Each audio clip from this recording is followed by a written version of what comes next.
नमस्कार दोस्तों, कैसे हो आप। उम्मीद करता हूँ अच्छे ही होंगे।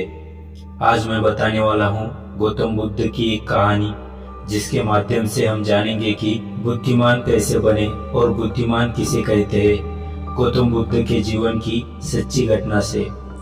दोस्तों, अगर आप इस वीडियो को अंत तक देखोगे तो आपको पता चल जाएगा कि बुद्धिमान कैसे बने और बुद्धिमान किसे कहते हैं। तो बिना समय को गवाए शुरू करते हैं कहानी को।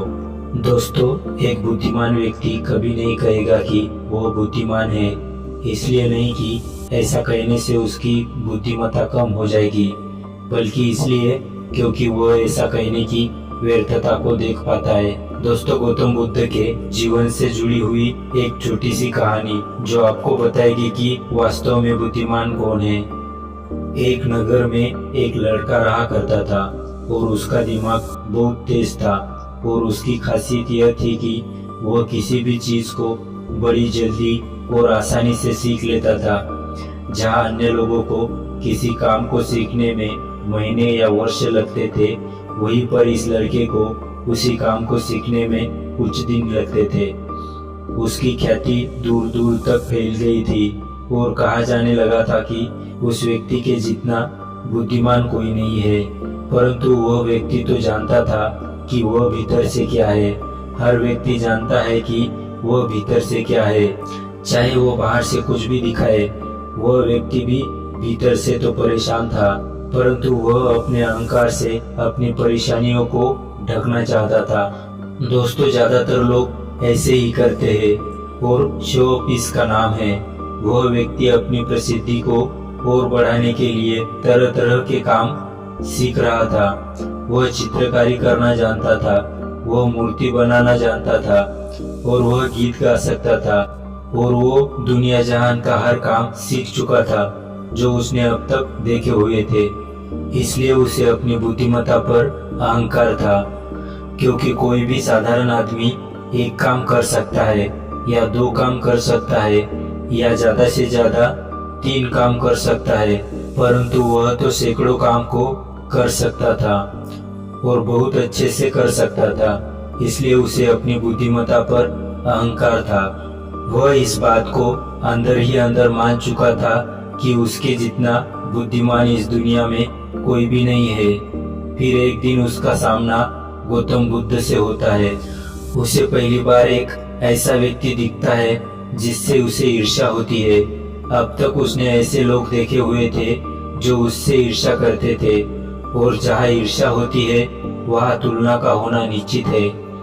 वह व्यक्ति अपनी तुलना गौतम बुद्ध के साथ करना शुरू कर देता है। वह देखता है कि बुद्ध के पास तो एक भिक्षा का कटोरा है, और लेकिन उसके पास धन की कोई भी कमी नहीं है। बुद्ध के वस्त्र तो साधारण से थे, परंतु उसके वस्त्र बहुत कीमती है। बुद्ध तो जमीन पर नंगे पैर चलते हैं, परंतु वह नंगे पैर नहीं चलता। इस तरह से वो आदमी सैकड़ों चीजों से अपनी तुलना बुद्ध के साथ करने लगा, परंतु हर तुलना के बाद भी वह पाता है कि उसकी ईर्ष्या बुद्ध के प्रति 1% भी कम नहीं होती है। वह व्यक्ति मन ही मन में सोचता है कि इस भिक्षु से अपनी तुलना क्यों कर रहा हूँ, जबकि मेरा जीवन इससे 100 गुना बेहतर है। लोग भी बुद्ध का सम्मान कर रहे हैं। आखिर इसके भीतर ऐसा क्या है जो मुझ में नहीं है और जिसके कारण मेरे भीतर इसके प्रति ईर्ष्या है। बहुत देर अपने मन में उलझे रहने के बाद वह व्यक्ति तय करता है कि वह बुद्ध के पास जाएगा और उनसे पूछेगा कि उनकी उपलब्धि क्या है।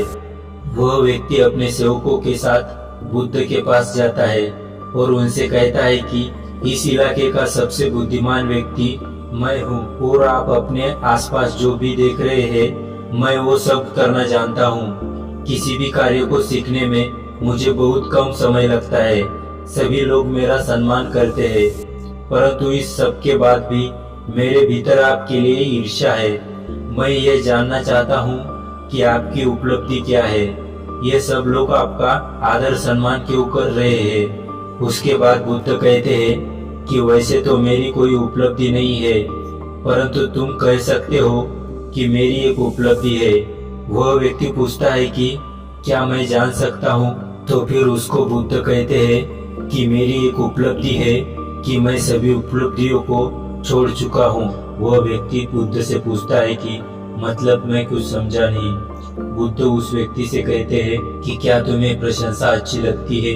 वह व्यक्ति कहता है कि प्रशंसा तो सभी को अच्छी लगती है। उसके बाद बुद्ध कहते हैं कि क्या तुम्हें निंदा अच्छी लगती है? तो वह व्यक्ति कहता है कि भला इस दुनिया में कौन है जिसे अपनी निंदा अच्छी लगे? उसके बाद बुद्ध कहते हैं कि जो तुम्हें अच्छा लगता है और जो तुम्हें बुरा लगता है, मैं इन दोनों से भी ऊपर उठ चुका हूँ। ना मुझे निंदा सताती है और ना ही मुझे अपनी प्रशंसा प्रसन्न करती है। बस यही अंतर है तुम में और मुझ में। और उसके बाद वह व्यक्ति बुद्ध से कहता है कि परंतु यह कैसे संभव है?